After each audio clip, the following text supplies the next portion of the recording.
Yes, how you doing? How you doing? This is Suleiman Ayaz Scott, and I'm making this video about this little short video about Mikey Garcia.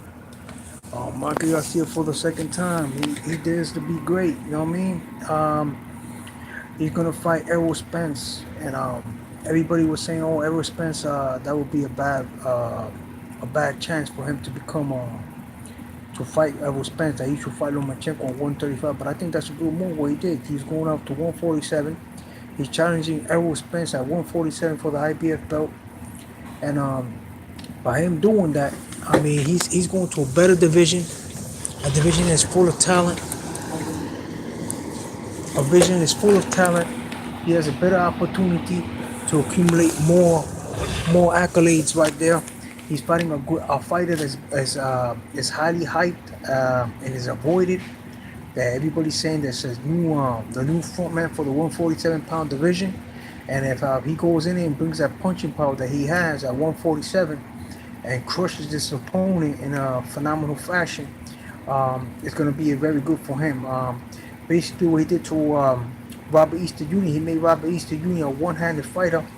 Robert Easter tasted that power, and once he tasted that power, Robert Easter Jr. changed his whole game plan. A one-handed fighter, was hesitant to throw a right hand because he didn't want to kill.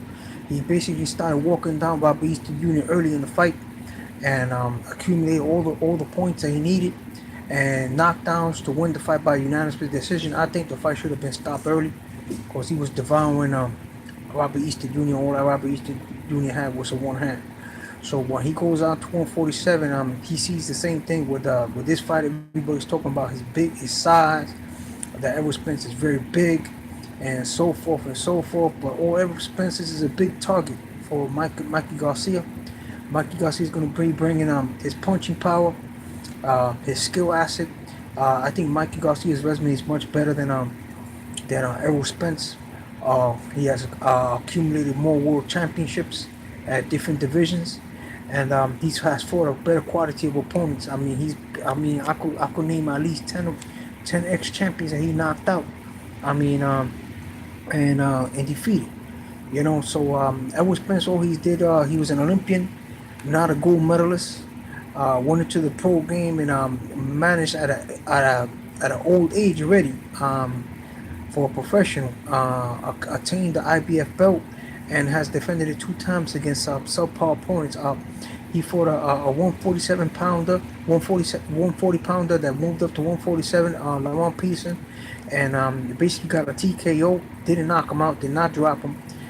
He could have gone the distance. He stopped the fight for accumulation of punishment he received in that fight, and then he fought his #1 contender, which was basically a fringe contender, and knocked him out in the first round with a dubious left hook to the body. That even the owner of the Dallas Cowboys was surprised that they stopped the fight. How could you call this guy the #1 pound for pound in that division?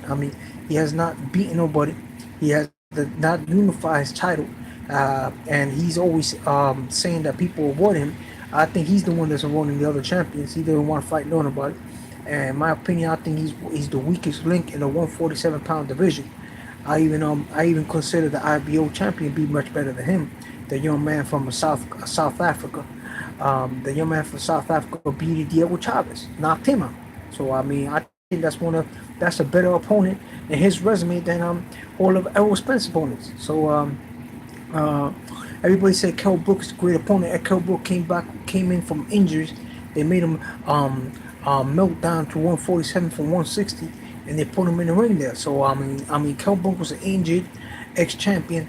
Had a broken eye socket, so he shouldn't be considered as a top quality opponent in the Errol Spence resume at the time. So right now, Mikey Garcia is damned to be great. He's moving up to 147. He's going to show people that he's damned to be great, and he's fighting one of the most hyped welterweights in the division, and create opportunities for himself for bigger and better things in the PBC fight up. That's why he coming down hard on that Bob Arum. Bob Arum didn't treat him proper when he was where he was in top rank. So now he's in fighting in the PBC, and he's created by becoming IBF welterweight champion. He gets the opportunity to fight guys like Keith Thurman, gets the opportunity to fight guys like Sean Porter and Danny Garcia, and so forth and so forth. So by him doing that, he could be able to unify the 147-pound division and solidify his legacy as a great uh, professional pugilist in modern day time. So yes, people, I wanted to make this short video because I'm hearing from other people that I think he made a mistake, that he should have fought this pretty pat puncher at 135-pound division, Lomachenko, who's coming from the ninth. I got a feeling he might be surprised by Jose Pedraza. Jose Pedraza, WBO 135-pound champion, defeated Raimundo Bertrand in spectacular fashion. And I think the boy from Caguas, Puerto Rico might just put it on him and unify those belts, and then have him have a potential unification fight with another champion in that division. If Mikey Garcia vacates, Gervonta Davis is gonna have to move up and take over that place right there. So it's gonna be a rematch between Gervonta Davis and Jose Pedraza for solidifying the 135-pound division. But the 147 pounds is gonna be ruled by a new player, a new Lone Star pugilist, and that's gonna be Mikey Garcia. And he has the team behind him. He got everybody believing in him now, and he knows that he's gonna be bringing that punching power. I know you guys said Lepanez, he tasted some of that, and he didn't want to have any more taste of that. After that, that gunpowder from his right hands and that left hand is very potent. So you guys have a great day, and big shout out for Mikey Garcia. Make us proud. I hope you take that belt and you give a good whipping to Edward Spence. Much long awaited whooping, and take that IBF belt and be great and make us proud. Thank you very much.